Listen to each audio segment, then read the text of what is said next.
Bonjour à tous, c'est Dan. Et le petit yaourt. Aujourd'hui on se retrouve pour une nouvelle vidéo de série. Puisqu'on va vous parler de deux séries, plutôt des séries de comédie qui seront sympas pour le printemps, The Tick et Santa Clarita Diet saison 2. Et on commence tout de suite par The Tick. The Tick, c'est une série créée par Amazon au moment où ils ont créé aussi I Love Dick et Jean-Claude Van Johnson, qu'on adore. Du coup, il y a une douzaine d'épisodes qui font à peu près 30 minutes chacun. Et donc ça adapte les aventures de The Tick, un super-héros qui avait déjà eu son comics dans les années 80, mais aussi une série animée dans les années 90 et une autre série live en 2001. Et tout ça, ça a toujours été chapeauté par le même créateur original, Ben Edlund. On avait déjà eu un épisode pilote à l'été 2016 et apparemment ça avait plutôt plu puisque la série a pu être lancée. On a eu la première moitié de la première saison à l'été 2017 et la deuxième moitié là récemment en février 2018.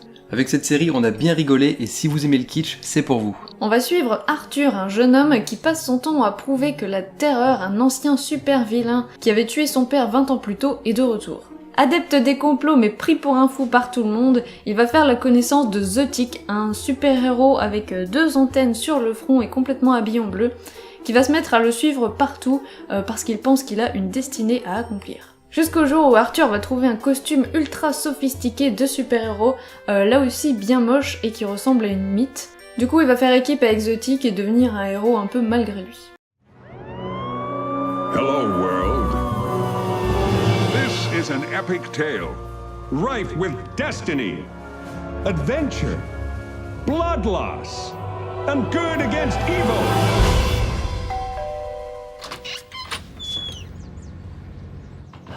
Well, look at you. Impossible. You're a superhero. Good eye. I am the Tick. Dès le départ, on s'attache tout de suite au personnage. On a d'un côté Arthur qui manque cruellement de confiance en lui, mais qui connaît bien le monde des super-héros, leurs codes et leur manière de penser, et qui en même temps est assez intelligent. Et de l'autre côté, on a The Tick, la caricature du super-héros à l'ancienne, au cœur pur, invulnérable et que rien n'arrête, et qui peut pas s'empêcher de parler tout le temps. Sauf que The Tick a un problème, il ignore complètement son passé, il se souvient de rien.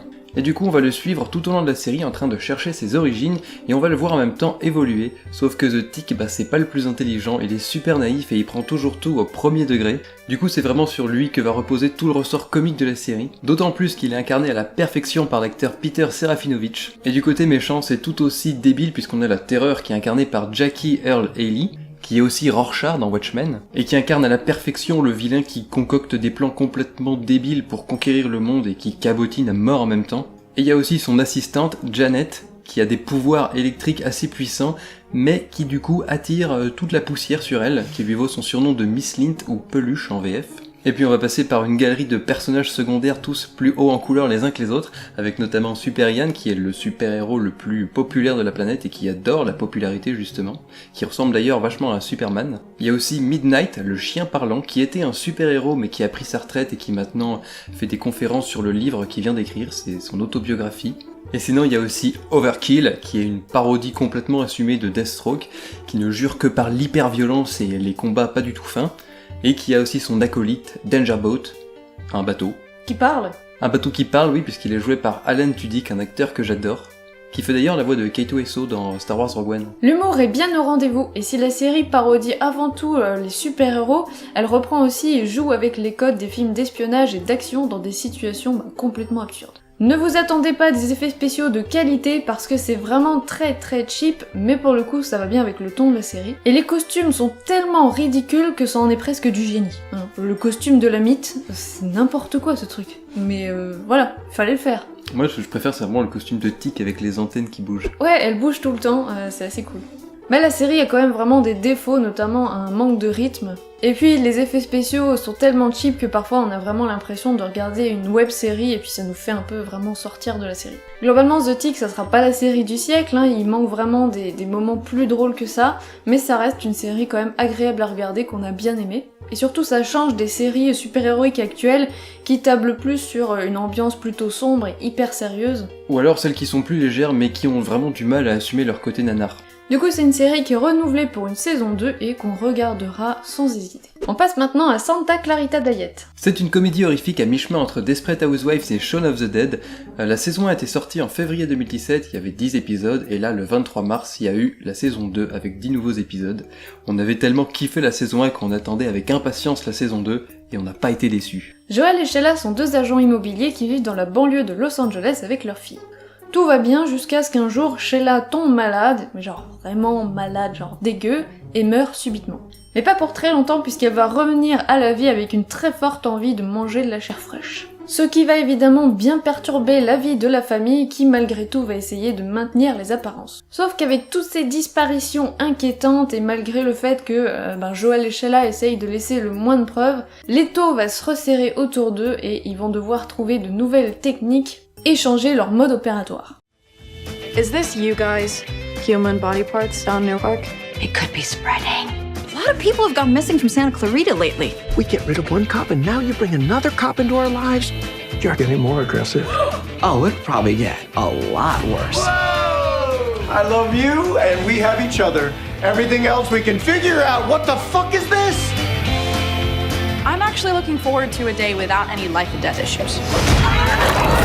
Someday, if you have kids and you get a virus and start killing people, you'll appreciate how well your mother and I are doing.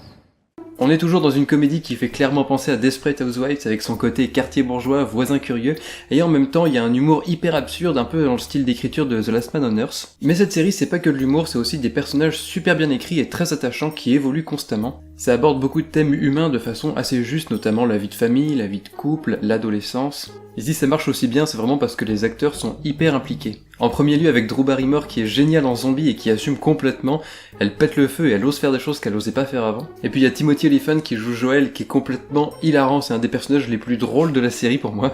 Il fait toujours des têtes complètement improbables. Et du coup lui pendant toute la série il va essayer de maintenir les apparences pour essayer de concilier vie de famille et la nouvelle situation de sa femme. Il y a aussi leur fille Abby qui est contrainte de mûrir assez rapidement et du coup ça fait une bonne évolution. À l'instar de leur voisin Eric qui va se retrouver propulsé membre de la famille et qui, même s'il manque de confiance en lui, va apporter ses connaissances sur les zombies et la pop culture. Que vous aimiez ou pas le zombie classique, vous pouvez vous pencher sur cette série puisqu'elle réinvente complètement la mythologie du zombie, dont on va en apprendre un peu plus justement dans la saison 2. Après, même si c'est de la comédie et que ça a un petit côté Desperate Housewives, ça reste quand même assez sanglant, assez gore, un peu à la Evil Dead. Et du coup ça crée un décalage entre ces situations vraiment dramatiques et la réaction des personnages, et c'est ce qui crée tous ces moments hyper drôles dans la série. Du coup, que ce soit la saison 1 ou la saison 2, Santa Clarita Diet c'est vraiment une comédie hyper rafraîchissante, loufoque et vraiment drôle. La série est super bien rythmée et du coup la fin de la saison 2 prend une tournure complètement inattendue qui nous promet du coup une saison 3 assez différente et qu'on a très hâte de voir. Voilà, c'est tout pour ces deux séries qu'on vous recommande vraiment, on les a beaucoup aimées. En plus c'est vraiment des séries super rapides à regarder puisqu'il n'y a pas beaucoup d'épisodes et c'est des formats assez courts.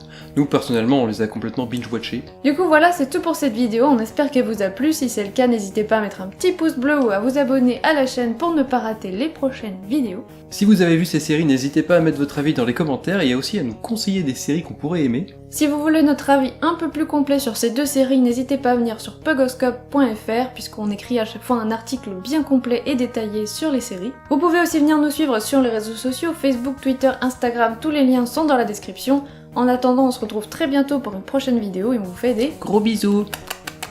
Et moitié, il y a pas longtemps là, hein, non? Je crois, hein? Et de l'autre côté, on a Pardon, j'ai eu un frisson. série en train de chercher ses jours. Oh là là là là là là. Ah. Uh-huh. Et en plus, la fin de la saison 2 qui laisse suggérer. Et du coup, la fin de la saison. Dan, il a dit que après la vidéo, j'aurais le droit de manger des crêpes.